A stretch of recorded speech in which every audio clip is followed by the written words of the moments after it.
Agora, aqui, o Silvio Camargo manda aqui um escrito de um amigo dele, chamado Lucas Mafaldo, sobre a política americana, Bush e os neoconservadores, entre a direita e a esquerda. E ele menciona aqui as análises feitas por um autor chamado Justin Raimondo, que defende que o neoconservadorismo está em total descontinuidade com a antiga direita americana. Pelo que entendi, os artigos ele defendem que o neoconservadorismo é simplesmente uma deturpação do conservadorismo original, causada, de certo modo, pela conversão de vários trotskistas à direita. E esses ex-militantes trotskistas continuaram com alguns hábitos de pensamento típicos da ideologia que tinham abandonado, especialmente a ideia da revolução internacional, que agora já não teria mais como objetivo a expansão do socialismo, mas sim a da democracia. Olha, esta ideia do Lucas Mafaldo estão certíssimas, é exatamente isso. Eu sugiro que vocês leiam, deem uma olhada, esse é no blog dele, chama-se www.lucasmafaldo.contracorrente.com.br. É um blog de altíssimo valor, tá certo? Onde se discute questões verdadeiramente sérias. E olha, dos formadores de opinião no Brasil, não tem nenhum que saiba o que se passa aqui dentro. Não tem um no Brasil, na Folha de São Paulo, no Estadão, na Veja, que tenha a menor ideia do que é neoconservadorismo. Agora, o Lucas Mafaldo tem, porque ele acompanha. Se o sujeito está lendo aí o Jet Here, o Justin Raimondo, tá bom, opa, aí já está sabendo o que está falando. Então, esse negócio do neoconservadorismo começou, sobretudo, com a influência do Léo Strauss.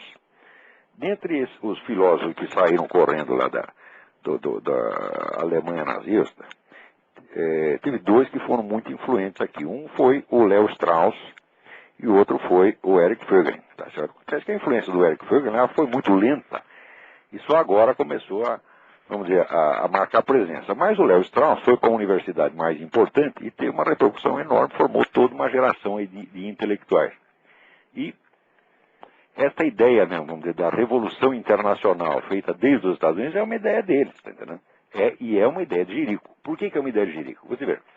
Então, quando teve o 11 de setembro, né, o 11 de setembro foi um efeito, vamos dizer, foi causado por uma onda anti-americana que já havia fazia 10 anos. Essa onda anti-americana parte daqui de dentro mesmo.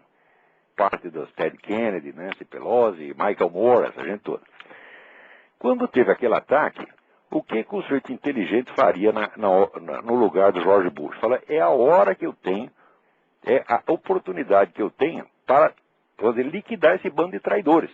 Eu tinha que ter chamado os caras à responsabilidade naquela hora e liquidar o inimigo interno primeiro, que é o que se faz numa guerra. Numa guerra você não vai entrar numa guerra com um país dividido. Você primeiro liquida o inimigo interno e daí tu vai para a guerra. O Bush fez o contrário, ele quis simular uma unidade nacional, como se, vamos dizer, esse pessoal todo do Partido Democrático, gente muito patriota, e fazer a guerra lá no Iraque, para quê? Para espalhar a democracia no mundo, conforme estava sendo recomendado pela escola aí do Léo Strauss. Resultado, tá certo? Ele não ganhou o Iraque, tá certo? E os Estados Unidos hoje está pior do que antes, porque o poder dessa turma, o poder dos traidores, cresceu demais, tá certo?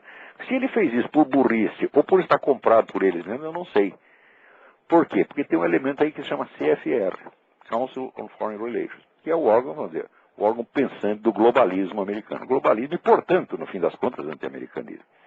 O Bush é um membro do CFR, tá certo? Então, como observa aqui o Lucas Mafaldo, quando o pessoal fala em Bush aí, eles pensam que é o sinônimo, no Brasil eles pensam que é o sinônimo do direitismo, é o direitismo encarnado. Eu digo, mas você precisa ser muito burro para pensar um treco desse. Aqui nos Estados Unidos, todo mundo sabe que se ele é um conservador, é na melhor hipótese conservador ambíguo, que dá um cravo na ferradura, né? E que muito da política dele, tá certo, pode ser explicado por burrice e muito pode ser explicado por um propósito deliberado de fortalecer o globalismo e enfraquecer os Estados Unidos. E como é que o negro pode estar interessado, vamos dizer, ser um defensor do interesse nacional, quando ele mesmo já assinou esse pacto com Paul Martin e Vicente Fox, para diluir as fronteiras entre Canadá, México e Estados Unidos. Ou seja, dissolver a América, tá certo, numa unidade administrativa chamada Comunidade Norte-Americana. Você está evidentemente contra os Estados Unidos. Tá certo? Então, vamos dizer, o que hoje em dia, quando se fala em político conservador, você tem que tomar muito cuidado. Tá certo? Porque, você vê, o movimento revolucionário mundial tem 3 séculos já. Tá certo? E ele atua em todas as frentes. Tá certo? Então, se você for um partido conservador, no dia seguinte você tem 50.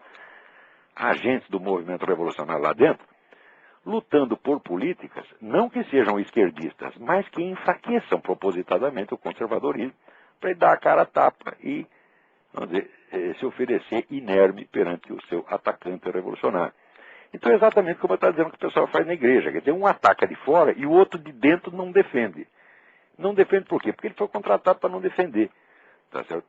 Então é exatamente como é um processo que você tem em qualquer doença, né? Você tem, vamos dizer, os ataques vindo do meio ambiente, né?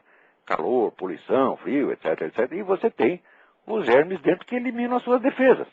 Aí se não tiver isso, se não tiver atacar pelos dois lados, você nunca vai perder. Então, quer dizer, essa ideia idiota de que os perfis, vamos dizer, das correntes em disputa pelo poder no mundo coincidem com os nomes dos partidos, mas só se for um cretino. Agora, no Brasil, todo mundo acredita nisso. Não é isso?